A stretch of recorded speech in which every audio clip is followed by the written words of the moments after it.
Hello guys, welcome back to VP Reaction. I'm Vicky. Peter here. Welcome to today's reaction episode. Yeah. And today we're back with another video concerning the song we did earlier. I think the song was We Didn't Start the Fire by Billyjoel. Yeah, Billyjoel. Yeah, so far we've done 2 episodes of the song, and today we're back with a video of it. I think it's some kind of documentary or something, and it's titled Why Does Everyone Hate We Didn't Start the Fire by Billyjoel. So people hate it? I'm asking the same question, like why should people hate it? And I saw it explained why we should not blame the past or maybe blame our current situation as we find things working the way they are. And I feel also the song was recognized like every historical events that happened before, be it bad or good, but I feel like it was kind of recognizing and sharing to people like this is what has been happening, this is what happened before. So why would people hate it? Let's find out together with you. Yeah. It was shared to us by Diana. Exactly. But maybe some documentaries, just people always caption it to capture your eyes. So let's find out. That's the point. So don't forget also to subscribe. We do this each and every day, sharing like these are documentary songs, either a documentary about a song. We do also movies. So to request on what can we do next, we depend on you on what can we do next, because we can't be choosing randomly. We want to be doing on your favorite. Exactly. So share that on our Buy Me Coffee link. Don't forget to join our Patreon. The both links are on our channel description. Before that, subscribe. So let's find out why people hate it. Why does everyone hate We Didn't Start the Fire by Billyjoel? Well, firstly, don't worry, I'm using hyperbole here. Yes, that's a thing. Because I, for one, don't hate it. In fact, I love that song. Yeah. And you might not hate it either. Unless you do. In either case, pop a comment down below to let me know. But, by Billyjoel's own admission, We Didn't Start the Fire really shouldn't have been a hit. He himself has called the melody terrible and compared it to a dentist drill. He's also called it a novelty song. In more recent years, it's been slammed by critics and Billyjoel fans who call it one of the worst songs ever. What? My favourite comes from Stereo Gum, which called it a cursed and godforsaken work of torment. That's pretty strong. And yet, it received 3 Grammy nominations, became Joel's 3rd US #1, and it helped push the album Stormfront to #1 too. It's also had a massive impact on pop culture with countless parodies across TV and movies, from The Simpsons Mr. Plow, Homer Space, Sideshow Bob, Steps on Rex to The Avengers. Asgard, Kitchen War, Loki and his brother Thor, Bruce Banner, Radiation, Transformation.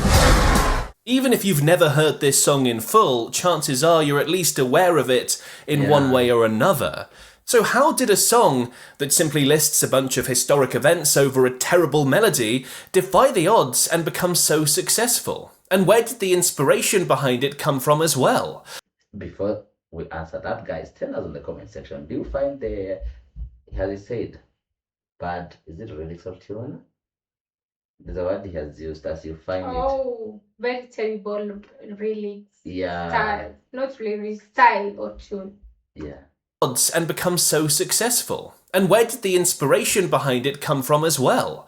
Let's go through the full story, and if you love learning about music history like me, make sure you subscribe to the channel and join our pack. So, oddly enough, the story behind this song starts with John Lennon's son, Sean Lennon. Sean visited Billy in the studio sometime in early 1989, right around the time Billyjoel turned 40. Sean had a friend with him who had just turned 21, and this friend had a conversation with Billyjoel. He told Billy how it was an awful time to be turning 21 with everything that was happening in the world. And Billy remembered a similar feeling when he turned 21. And I said, yeah, I remember when I turned 21, I thought it was an awful time, and we had Vietnam, and drug problems, and civil rights problems, and everything seemed to be awful. And he said, yeah. Yeah, by the way, I've just like related with him, saying like he felt awful as well when I think he turned 21. Yeah, he turned 21 when Vietnam. when there was all those things occurring. And I just Wow. wanted to ask this question, like, how did you guys felt or growing up at the moment? Maybe you guys were there in the Yeah. 50s, growing up in the 60s, all that time, 70s, maybe when everything was maybe there was that wars all over. There Yeah. was still like there was so too much chaos at the moment. Like, how did you guys cope up with it, or how were you feeling back then? Did you hate it growing up at Yeah, the by the moment, or way. did you wish things could become better or something? Share with us Yeah, your tell us, thoughts. Yeah. how did you encounter your 20s and which era was it? By the way, Yeah. Yeah. Yes, but it's different. It's different. It was different for you because you were a kid in the 50s, Yeah. and everybody knows that nothing happened in the 50s. So I thought, wait a minute. Didn't you ever hear of like the Korean War? You know, Suez Canal crisis. You know, and I started to write these things out, almost like an exercise, and I started getting this idea for a song. Oh, wow. So from there, So it was just like a conversation they started with a Yeah. friend, and it was a Yeah. John Lennon's son or something. Friend. John Lennon's John, son, friend. yeah, John Lennon visited him with his friend that was Yeah. turning 21 at the moment. So it was like at that time sharing some like such a conversation. Then he came up with the idea like, oh, I can write like to be a song. Yeah. Because he was told like he lived in the 50s and Where there was nothing nothing happening in happened. the 50s, and he could think maybe to himself saying like 50s there So was while doing his homework, he yeah, found he some. found like this could be a song. Wow. That's how the song came in. Oh wow. Joel made reference to 119 historical events, starting in 1948 with Harry Truman winning the presidential election, right the way through to 1989, ending with Rock and Roller Cola Wars, referencing how Coca-Cola and Pepsi were competing, signing musicians for their advertisements. Interestingly, he pretty much chronicled all the big historical events during the entire Cold War from 1947 to 1991, but he said that this was purely coincidental and he didn't somehow predict the end of the Cold War. He just wanted 40 years of history because he turned 40 years old, which makes a lot of sense. However, that timing was probably crucial for the song's success. The Berlin Wall fell on November 9th, 1989, and We Didn't Start the Fire was #1 just a month later. The wall falling was a hugely significant historical event that the world was living through at the time, and the timing of a song listing hugely significant historical events just clicked. The whole concept of the song also makes a lot of sense when you realise that Billyjoel is a self-professed history nut, and has often said that if he wasn't a musician, he probably would have been a history teacher. So, the song is essentially 4.5-ish minutes of Billyjoel rattling through references to historical events. Some easily understandable, like England's got a new queen, and some less easy to understand, like Edsel is a no-go. I mean, as I've mentioned it, I feel like I have to at least explain that one. In 1958, Ford launched the Edsel. It was named after Henry Ford's son, Edsel. This is your body on day 1 of metabolic. Edsel is like a car model. Yeah, a car model that was named from someone's son. At that time, Edsel Hessel's son. Or Eso's son. I've just taken it some seconds. launched the Edsel. It was named after Henry Ford's son, Edsel. Henry Ford's Ford's son, son, Edsel. Edsel. Okay. At that time, Edsel was apparently a fairly common boy's name, but after the car flopped, and I mean it was a commercial disaster, the name Edsel basically disappeared from baby. But I've seen that car mostly in the movies. Like, Yeah, but he said that the car flopped. Uh-huh. Yeah, the car flopped, like it didn't make that much sale. Even the name also went. It's being like forgotten. disappeared. Yeah. Car flopped, and I mean it was a commercial disaster. The name Edsel basically disappeared from baby books because no one wanted their child to be named after such a failure of a car. Time magazine said the car looked like a midwife's view of labour and delivery. Now, don't worry, I'm not going to sit here and explain every reference in the song because that would literally take hours. But perhaps that's part of the secret to the song's success. It begs you to listen to it over and over and over again. Try to pick up on all the references. Plus, it's one of those songs that must be so incredibly satisfying to learn all the lyrics to. That's something to really show off and pull out at the pub, right? So I can By the way, imagine knowing all the lyrics. It's like like the entire history of what from happened? from that the entire time. It's like Okay. because you're learning the lyrics. It's like you're learning the history too. That's it. Yeah. I can imagine people playing it on repeat trying to do just that. And let me know if you've mastered it in the comments below. But the song definitely has that rare replayability factor to it. And then of course we get to the chorus, the bit everyone can sing along to. That bit's easy, we all just mumble the words until we get to the chorus, don't we? But what is he actually saying in the chorus? We didn't start the fire, it was always burning since the world's been turning. We didn't start the fire, no we didn't light it, but we tried to fight it. The core message in this song is that Billy's generation, the baby boomers, faced their own share of trouble in the world, much of which wasn't their fault either. It's like a message to the next generation. Yeah. We know things are bad now, but we didn't cause it, we didn't start the fire. We've had our own problems all along. It was always burning. We tried our best to fix it, these problems. We tried to fight it, but what more can you do? To me, that's quite a profound... Yeah, that's a professional, and just to add on it, at this point, this song was dedicated to the current, to that time's generation, baby boomers. Then it came millennials, then we are Gen Zs. Yeah, so, and it still makes sense to us, much better, and the way it will make to the Alpha, then Gen Alpha, they come, you see, it's a timeless tune that makes sense to all, being historically, having historical events on it. Message. Yeah, the song is simply a list of names or events, but it's the overwhelm that comes with it, the momentum of listing them all off that really makes this song what it is. It makes you feel short of breath, like you're drowning.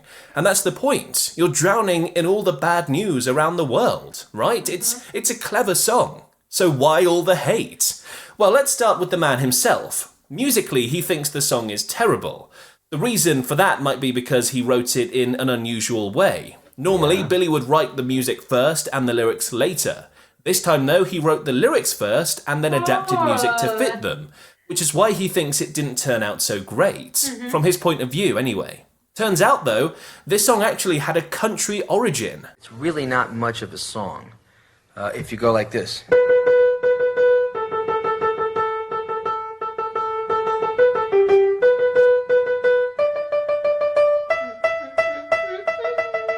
Terrible piece of music, but it started as a whole different song. The original song was this country idea I had, which was Jolene, won't you take me as I am? And that became We Didn't Start the Fire, it was always burning since the world's been turning. Jolene, I'm an ordinary man. It was that kind of thing. Harry Truman, Doris Day, Rich, and if you take the melody by itself, terrible.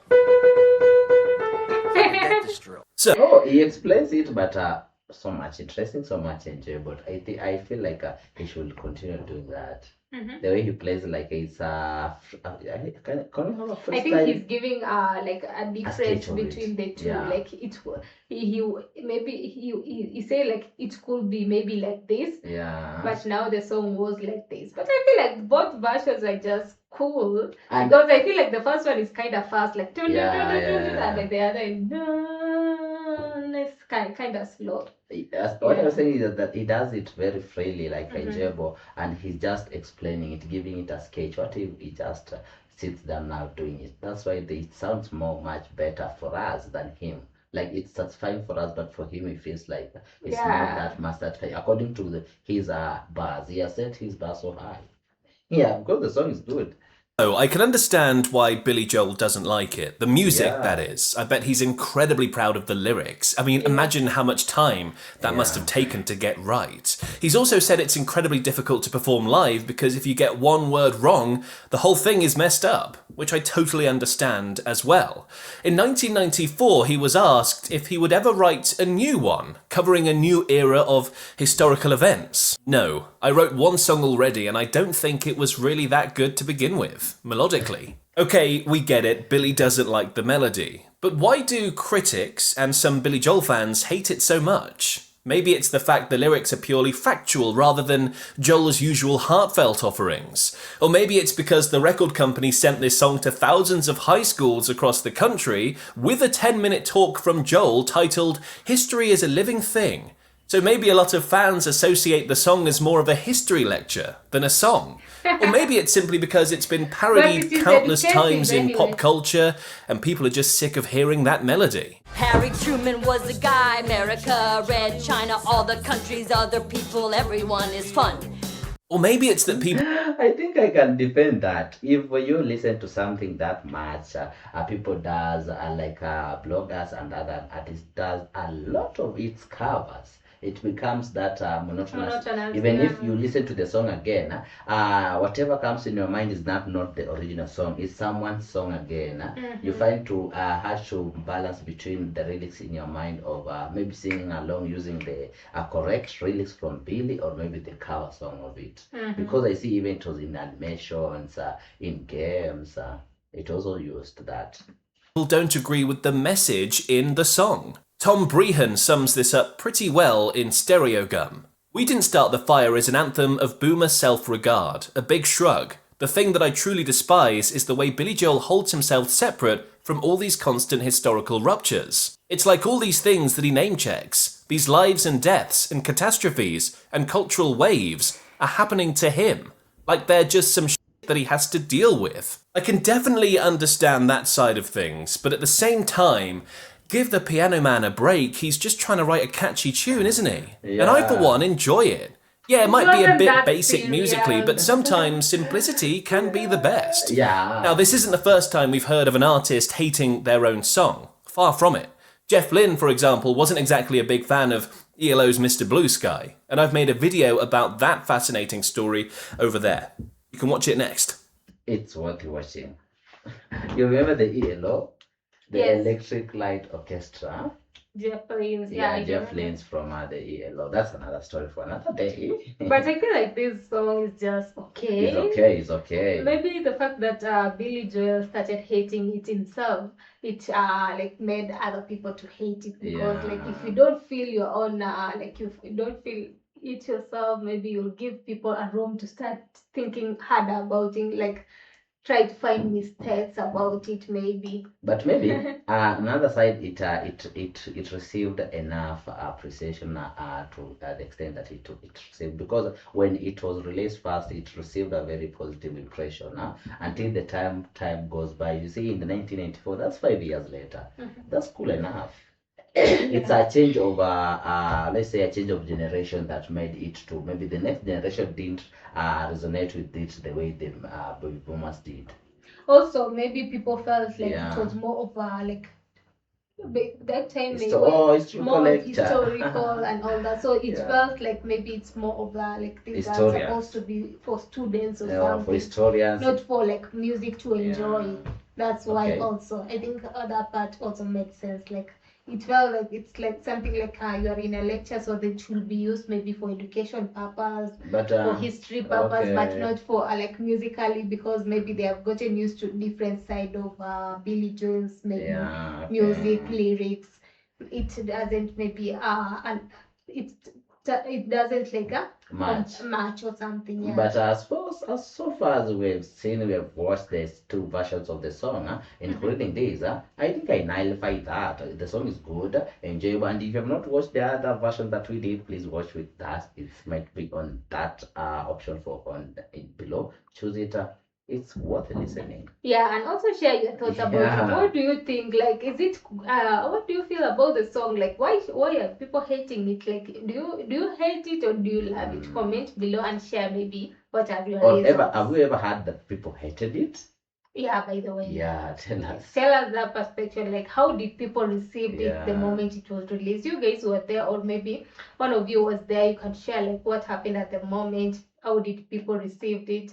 That would be great. Amazing. Subscribe. Thank you so much. Yeah. Stay tuned. Thank you so much for your time. Thank you, Dan, for this. We hope to see you soon. We are. Bye bye.